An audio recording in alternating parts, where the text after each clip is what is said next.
Hi everyone, welcome to a ToA raid level 300 walkthrough. In this, we're going to be having a look at some of the updated methods and showing you how I do my casual farm runs and trying to maximize consistency over everything else. So there's really very little to think about or do, it's just kind of just hit the boss and do the same methods over and over, and it should result in a very consistent, very easy to do KC.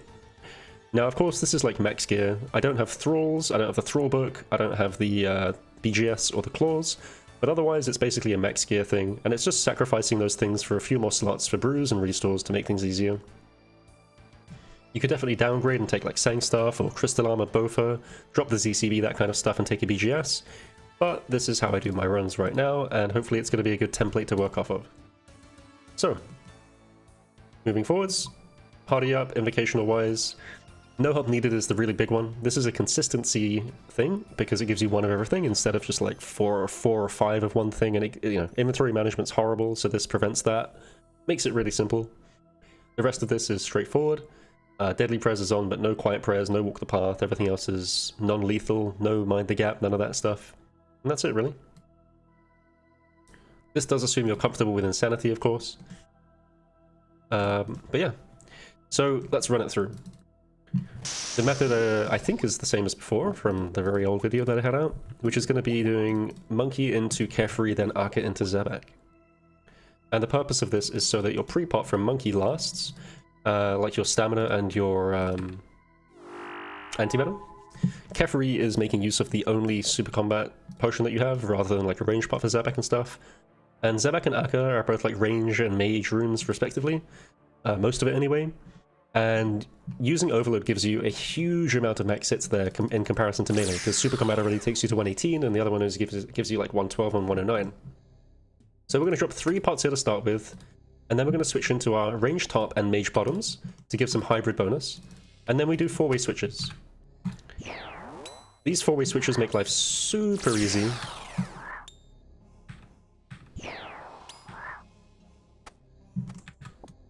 Okay, finish that guy before we go to the mechanic. And one of the big things in this room is we're going to ignore shamans. For the most part, we're going to ignore shamans. Do the 4-way switch, and now hit the melees when they spawn. Should be 2 of them. There's 1. There's 2. These melees block the room, whereas the shaman doesn't block the room. Now, if you want the multicolor highlights plugin, it is just quite literally called multicolor highlights. And you can get it in the plugin hub. Now, blowing up these volatile shamans is also quite important.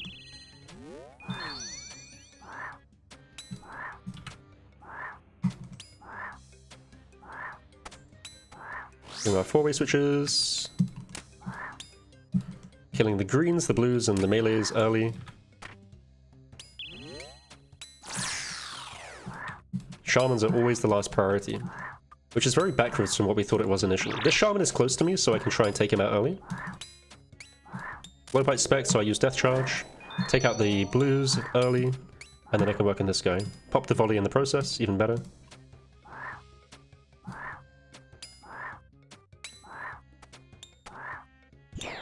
Try to kill off these melees. These guys are now priority number 1. Looks like it's pillars.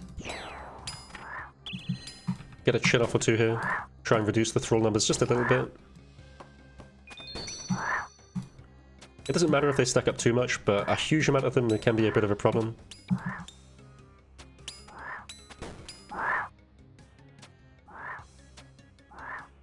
So many of these acid guys today. Gonna try and work my way around the room and kill them off. You die, please. I think it's Fence.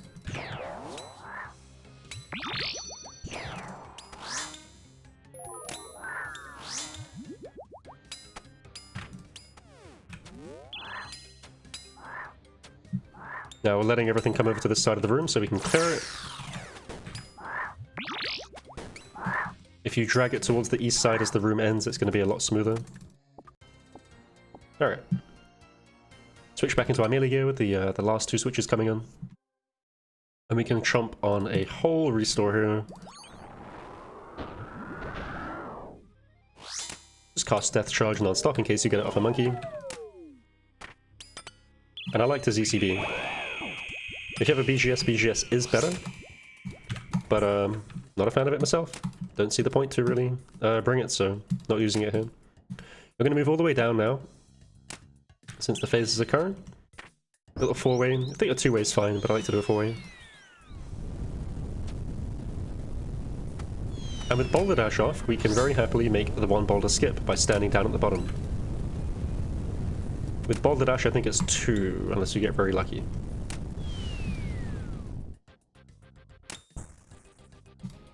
So a little trick we can do is we can take a blowpipe and just pipe this guy 1 time. And now the death charge is going to activate on that baboon. So we run all the way down, prey range maybe.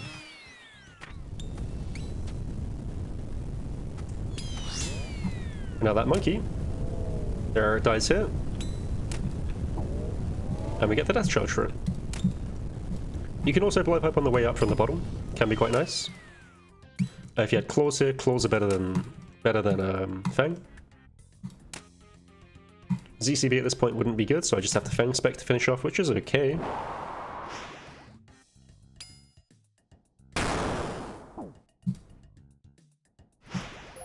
Not gonna bother sipping a potion, should hopefully die. Yeah. Cool. 1 dose of restore here is fine as well. That monkey was 138, which is actually very fast. Anything below 150 is good. I think the room before was a bit slow. Yeah, 243. Should be like 230, realistically. And then we want to dodge these freaking pillars. Pillars are awful. Pillars are very bad. So to do this, we're going to come over. And up. Very nice. A couple of nice nice solutions like that just exist out of nowhere. So either got to learn them or try the have a look at the cheat sheet for it.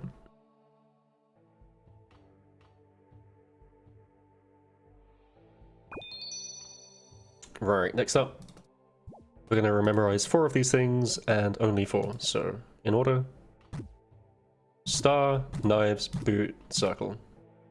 Yes, I call that circle. Star, knives, boot, circle. Well, okay, so star, knives, knives is here. Star, knives, boot, circle. Now I just got to remember boot, circle. So boot, circle, there it is, easy.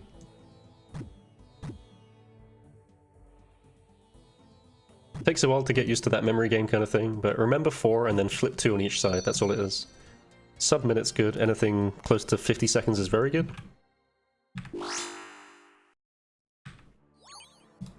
And we're going to Fang spec the entirety of Carefree here. ZCB just doesn't hit very hard, it's not that good. Maybe in higher scales, sure. But in solos, this wins. Now we're going to set the first path over here. On this tile here. If I attack standing from this tile here, where my mouse is, I'll get diagonals like that. But if you move back to that tile, which is what these are for, you'll get straight lines. Now the method for cleaning Carefree Room is pretty straightforward. We do 1 Fang, and then we switch to Blowpipe. We kill this first spawn here. And then we do another Fang, and then we ignore it. Now we clean the room. And we throw some shins. I can get another Fang in here, I think. Okay, you can't normally get another Fang, but I got lucky timing there. Occasionally you can get one in like that, but it's not so easy. At this point, just blowpipe everything. You will let about 3 to 4 in, and there's not much you can do about it. And now we're going to finish the Ranger. Don't spec this Ranger ever, but do Death Charge it. And now we're going to come around, working our way here, specking as we go. I think about 85 HP heal is ideal. And we're going to spec all the way around until we get to the Major. And now we do 2 hits on the Ranger. Oh, 1 hit if it just moves. And now pray melee. Clean the room as we go. And try and hit this guy again. You should be able to get the hit off. Since I'm close here, I'm going to try and go for another one. Okay, got a pray mage. Clean the room a bit more. Keep brewing up. It's hard to get a really good clean while also killing Major. Sometimes you can just get lucky. Gonna finish him off here. Couple of doses of brew. And we're gonna hit the melee just a couple of times. 1 more big hit should do it. That's plenty. Now we can pray melee and finish the room. Melee heals proportional to its HP. If Kefri heals a lot, then killing melee is worthwhile. If Kefri does not heal a lot, then killing melee is not so worthwhile. So just a couple of hits there because Kefri did heal a decent chunk. And then we get to ignore the ranges on the side and just focus boss. Using up all the super combat that we can do.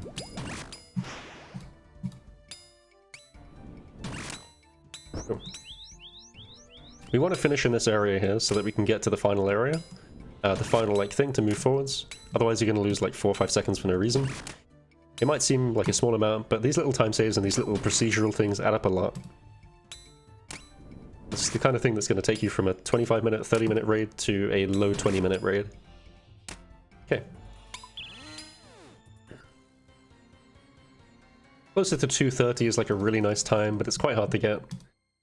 Here we're always going to take power into life. Always, always, always. Sip the remaining super combat, drop the chins, or just drop the super combat. And we're going to pickaxe spec quite early, so when the timer hits 0, we're going to pickaxe spec. This is actually a really nice rotation. This is the one and done. So we're going to come all the way up and grab this mirror. Pickaxe spec while we're here. Put you down. This is like a 27-second room, I think. In this particular setup. Pickaxe specking guarantees this as long as you're 99. If you're not 99, don't bother doing it. Well, I guess if you're 97, it can be good, but yeah. That should be pretty fast. Ooh, 26. That's very fast. Okay, first time I've seen it that low. Full switches on.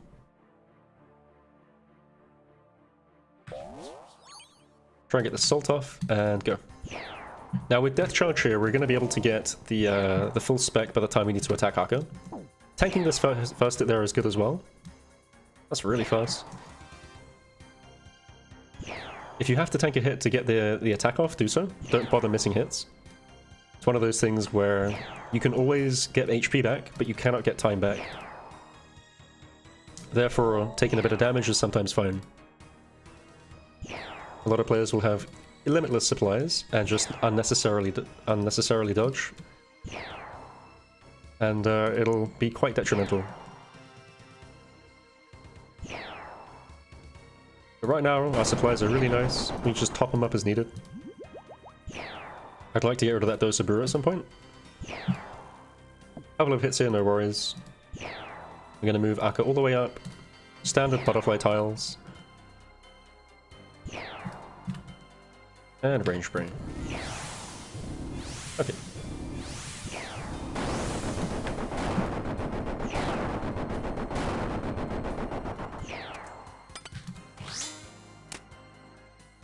I was thinking about Fang specking, but I'm going to use ZCB instead. I can probably get a Fang off here, because I'm going to have to use Death Charge anyway. Staying topped up. One more big hit.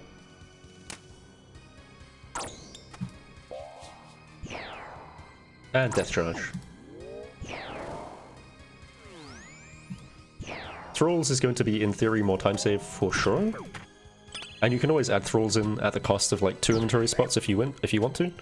Or just drop Death Charge entirely. There's no really right way to do this. A lot of this raid is actually preference, which is really nice.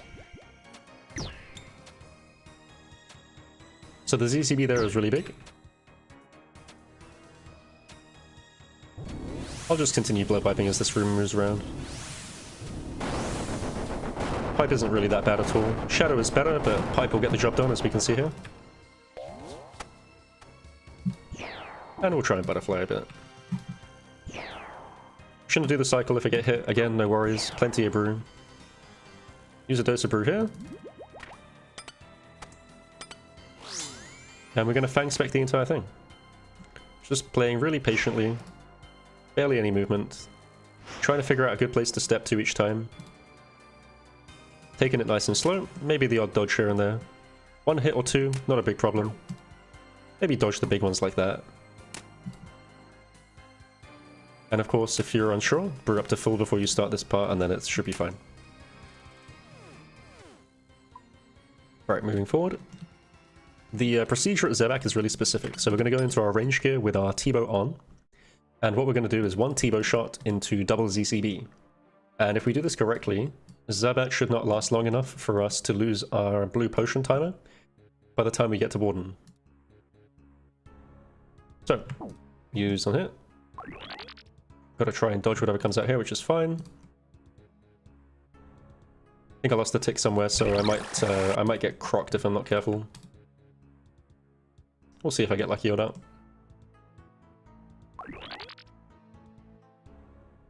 That standard pathing over to this tile here is good. Doing that run than this run. Okay, there was no tick loss. 32.4 is as good as you can get. So what we do here is we withdraw all supplies. And this gives us our last... Well, we'll have 1 dose of salt remaining and this liquid adrenaline. We would do 1 T-bow to get in range. Then pop the ZCB, liquid adrenaline, double ZCB. And the idea of doing this is that we're going to have enough time left over by the time we get to Warden, where we can use the remaining adrenaline to spec the pillar. And that gives us 2 free ZCBs instead of just the 1.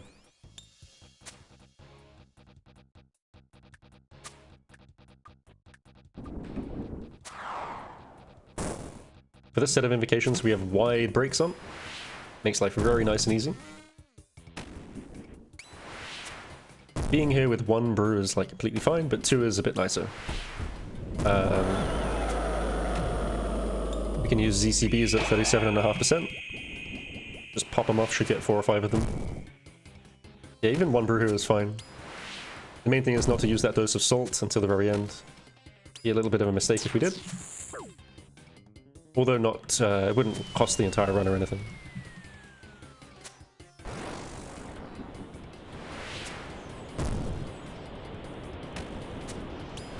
Occasionally your Zenak will last long enough that you don't get to use this thing at P2 obelisk, P1 obelisk, but it's not very common. If you're in max gear it's okay, otherwise you can delay the usage of adrenaline by about 10-15 seconds and then it's fine. Alright, so we've got a minute left on adrenaline as we can see.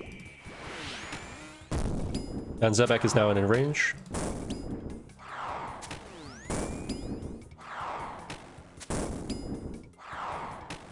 We're looking for about 30 seconds of adrenaline when this room is ending, so this is like right on point.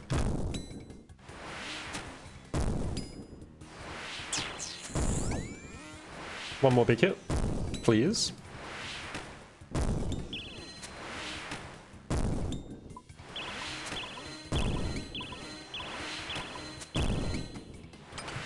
Gonna Fang spec to end it, because Fang is really consistent. And about 25 seconds. This is fine, I just gotta go really fast. So we take life immediately and run. At this point, pot the power immediately, a dose of brew, and withdraw all.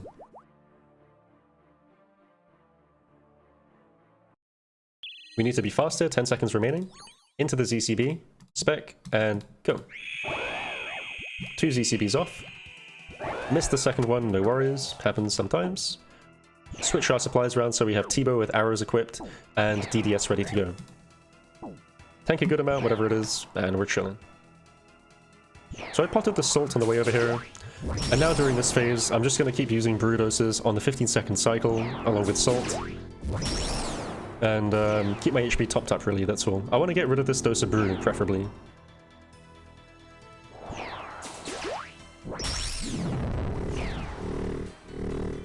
So I've got loads and loads of HP.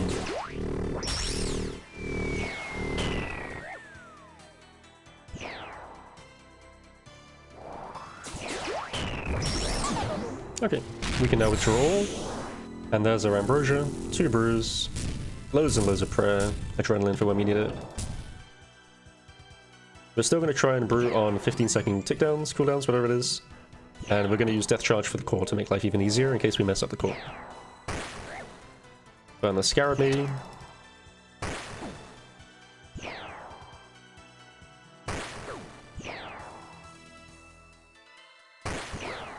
Brewing on some tickdowns here. And then into the DDS, full melee switch, blue potion, waiting for a bit, and off we go. So 5 hits.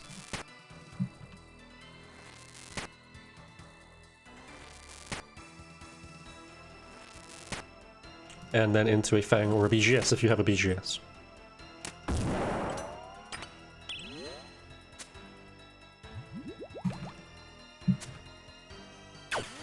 Now, the way this is calculated is for every 20% of damage you deal, so whether it be 20% or 40%, the amount of hits you get per phase, 4 tick hits that is, goes from 6 to 8 to 10. So if I deal 20% damage to Warden, I'll be able to do 8 hits, and if I deal 40%, I'll be able to do 10 hits. So death charging once again.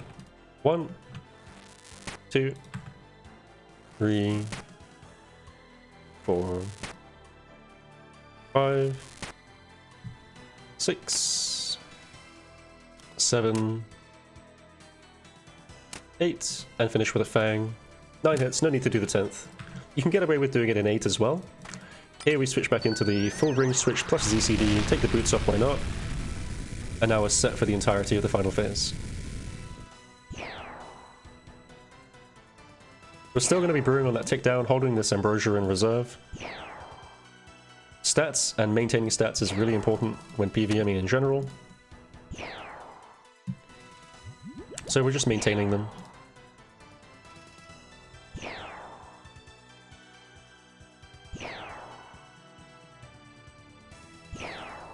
Now, our adrenaline timer is still running, which means in a moment I'll be able to ZCB.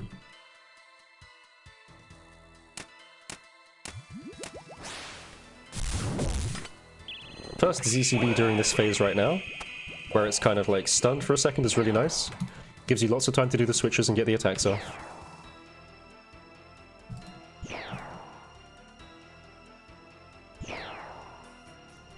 And you should get one more ZCB towards the end.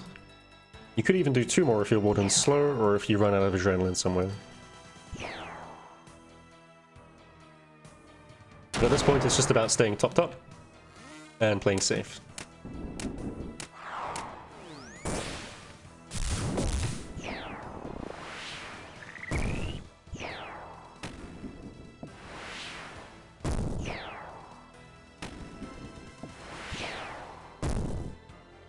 When we're starting each phase of Warden after the Red Skulls, we stand on this line here.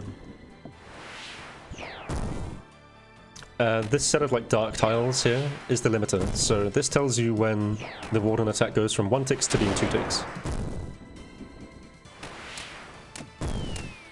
Limiter's not a good word for it, it's like a threshold. So the way the game works is it does the damage for like the attack, and then it does the next set of damage, so... For example, I can run over attack like that. I took the boulder there, but I ran over the attack to show that it's the window for it.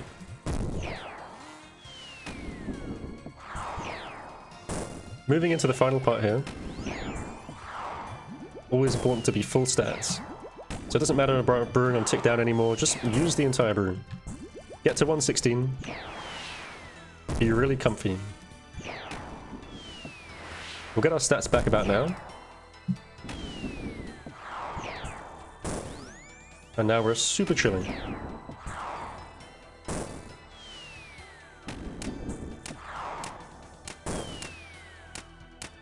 And once again we're going to stand on this line here, like 4 from the back row. You can't be any further forwards than this if you want to dodge. We can dodge in like this. And then come up to the front again.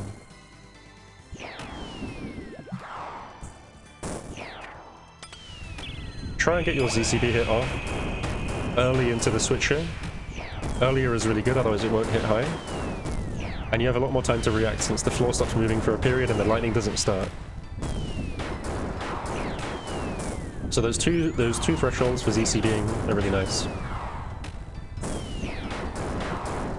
Here we're just going to keep attacking, watching Zebak, moving to a free tile and attacking. That's all it really is, just keep moving around.